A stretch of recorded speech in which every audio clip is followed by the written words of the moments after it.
Hey everybody, it's Lindsay Beth Harper. I've got my red wine, which I probably should not be drinking considering my stomach is on fire. But I was nervous to make this video, so yeah, wine time.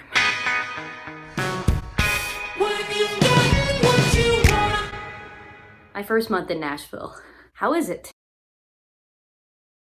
Some of y'all keep asking me how Nashville is, and I just thought that maybe doing a little bit of an update video would probably be a good idea so that y'all can kind of understand what's been going on with the whole Nashville thing. Y'all out there who have bought or owned property or a house before, especially in Nashville, you're probably gonna look at this video and be like, she's this millennial who is naive and knows absolutely nothing about the market, nothing about buying a house, and she is just complaining for no reason, which is probably proper. I am naive, I am young, and this is the first house that I purchased, and without the help of my mom, I don't think that I could have even began to start this process. I was just going to rent an apartment. Let's just go back to the beginning real briefly. When I was a kid, mom and dad always took me to Nashville. I've been going there all my life, so the Nashville scene is not something new to me. Where locals go and where the tourists go, and I don't know, a lot of things have changed. When I turned 16 or 17, mom was really adamant on sending me to Belmont. I took my SATs and I got scores that were just a little below what I was supposed to get if I wanted to get into Belmont, but I went and toured it, and then they said that they could work around the SAT scores if I came and auditioned for the music program and they wanted me. But I got this weird vibe, and this is not to discourage or to discriminate against anybody that went to Belmont or goes to Belmont. I didn't feel right there. It felt almost too fancy, too elite for me. And also, I was in a very weird place in my life back then. I went through a lot of depressing shit, and I just honestly was afraid of going out on my own, and to think about going all the way to Nashville to live at that point just seemed really, really scary to me. So I ended up going to KSU, long story short. And for the last 8 years, all the way until now, I've had run-ins with Nashville and moments in time where people were trying to pressure me to go. I was trying to pressure myself to go. I would go through phases where I would get really angry at Nashville and just feel like I didn't fit in, I would never be good enough. I was, I had this social anxiety disorder, and I really thought that if I went up there that I wouldn't go out and be social enough, and I wouldn't make friends, and I wouldn't network, and I wouldn't know what I was doing. So for the last 5 years that I've been solely doing music for a living, I've learned a lot, and I've also worked really hard on my anxiety disorder. At times I've gone to therapy. I've at times gone on medication. Right now I take Paxil. I'm very open about it. Mom would beg to differ, but I'm very open about it because I know some of y'all going through the same thing, some of y'all using the same medication, and it's helped a lot. I would say that the last couple of years have changed me more than anything. Like a lot of y'all know, because I talk about it way too much, I went through a couple relationships that really did change me and how I perceive myself. And I think that when you go through something like that, like where someone brings you down either purposefully or not purposefully, I think that it sucks at first and it does make you feel like crap, but eventually that makes you stronger. I was in one relationship where the guy kept trying to dig at me. He would say that I couldn't have my trophies, or I couldn't do music for a living, I'd have to have another job, and just these little things that would creep in my mind, and that bothered me. And then I was in another relationship where, because we were also both musicians as well, there was a lot of competitive nature going on, and although he didn't really ever jab at me like that, there was still a lot of underlying competitive nature. And I think that at the end of the day, I felt lesser than I was. All of that ended between like this December and January. I no longer speak to either of these people. I tried to be friends with them, and the last time I came in contact with one of them was in June. And when I met with him and I talked with him, I kind of had this spark come on in my head that was like, you have nothing here left for you to stay here. Now, I have plenty of venues that I love to play at, friends that I love to see, fans, family, all that stuff. And that's why I plan to keep coming down here a lot and playing shows and spending time down here. But I realized the last few years I've covered so much ground down here in Georgia that I really just kind of felt felt like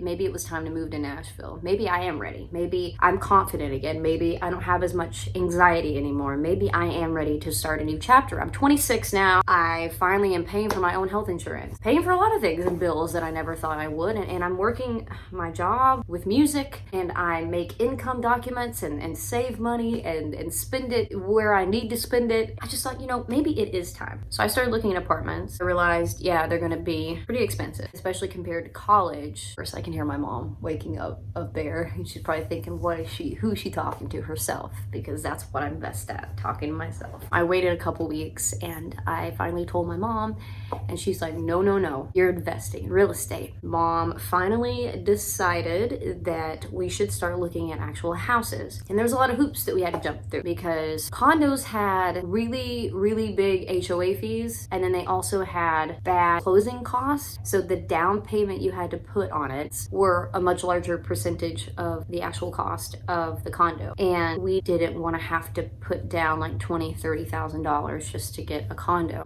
because we knew that anything that we were going to be buying was going to require renovations, because a lot of the stuff up there is run down. We got looking at a few different places, and we got in touch with a realtor that we've known in the past, and she helped us out. And we lost a few houses at first. We looked at several, but we didn't actually get to go up and look at them. Turns out, if you're looking in Nashville for a house, they go really fast. Several hundred people are moving there every day or something. It's ridiculous. I don't even know if I've made the right decision yet, but hey, we're giving it a go. We can't actually get up there to look at a house in time for it to not be gone. So our realtor starts live streaming us a lot of these houses. We did finally go up there and look at one of them. We liked it okay, but it was kind of like in the Hermitage, I think, area, Hendersonville Hermitage. And for me, it was just too far out of the way of downtown and not in a familiar area, and I wasn't exactly comfortable with it. It wasn't bad looking. It probably wouldn't have needed near as much renovation as the one we bought, but I think it cost more actually, and it was further away from downtown than what we bought. So eventually we settled in on this one townhouse. And in this area, and I'm not going to say too much about the area because I honestly am horrified of stalkers, but let's just say in this area, which is pretty close to a lot of things that I like. It's close to the Opry, it's close to the mall, it's close to the Nashville Palace, and it's like 10-15 minutes from downtown depending on traffic, but it's an area that I used to stay in hotels in very often, and it's very familiar to me. So it seemed like a good deal. So we put down contracts on one of these townhouses. Most of them are in twos, so it's kind of like a duplex, but you're not sharing the other side with the other person. It's just, you know, two duplicate houses connected to one another, townhouses. So we wanted the one, if you're facing it, on the left side, and we put the contract down on it, and then by the time we got all the paperwork through our emails and signed it all, it was gone. Turns out that the realtor that was selling that side of the house, her daughter actually owned it. She said, here's the deal. The guy that lives in the one connected to this house on the right side, he's about to put his up for sale, and I will put you first in line for it. Mom's helping me a lot with it because she co-signed on the loan. I do plan to make the payments on it myself. So I know a lot of y'all probably think that she bought it and that she paid for all of it. No, but she is helping a lot on the renovations because we turned out having to renovate more than we thought we were. We went all the way through July, August, and September working on getting any of these houses, and we finally started working on this one. And I think it took about a month or a month and a half to even get the whole thing situated because you have to send in everything, and that was the first stressful thing. You got to get approved for this loan. You got to send in all this paperwork. Like Mom had to send in all her stuff from where she gets income, from her retirement, and from her job she used to have, things where she like rents my grandparents' house, just all these different things. And then I had to send in, you know, all of my stuff too, like where I'm making money doing music and my tax stuff. And I had to take pictures of all my tax documents, and then after that they still needed more, and then I'd have to call the tax person and I'd have to wait 3 days, and it was stressful. And I can't say it didn't cause Mom and I to argue more than we normally do, and it was really, really stressful on me. And I'm not gonna lie, I had to take a couple Xanaxes during that time. Thank God I've got those on backup.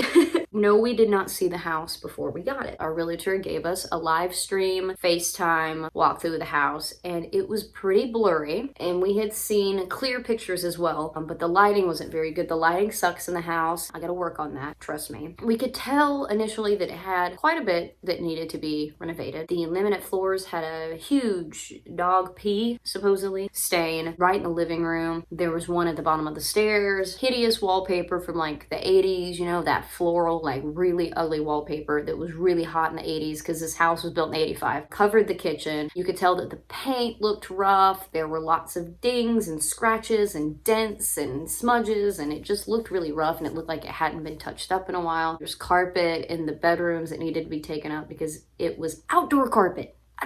Why was it outdoor carpet? Why was there outdoor carpet in the bedrooms? I have no idea. The doors that were in front of the washer and dryer were gone. I don't know where they went. The cabinets definitely looked old. They looked viable though, but the countertops, the laminate or pressboard, whatever they were, countertops, you could tell were very stained and possibly falling apart. So there were several things that we knew we were gonna have to fix, and we thought maybe we can put down a few thousand and have it painted and bring in the furniture that we have here at the house, because I've collected stuff from thrift stores for many years and we have plenty of furniture here. We did buy like a new couch and everything like that, but honestly, we had a lot of stuff here to furnish the house. Really thought that that was gonna be all it needed, was some paint, some flooring, you paint the cabinets, clean the countertops, but no. No. So we put the contract down on it, we finally get the house, and we go and we do the walkthrough. So it's not official until after we do the walkthrough, and then we go and we sit down. And I think this was like, we went up on September 30th and went and did the walkthrough on October 1st. I think that was how it went. We did the walkthrough, and I knew immediately that it was in a lot worse of shape than we thought it was going to be.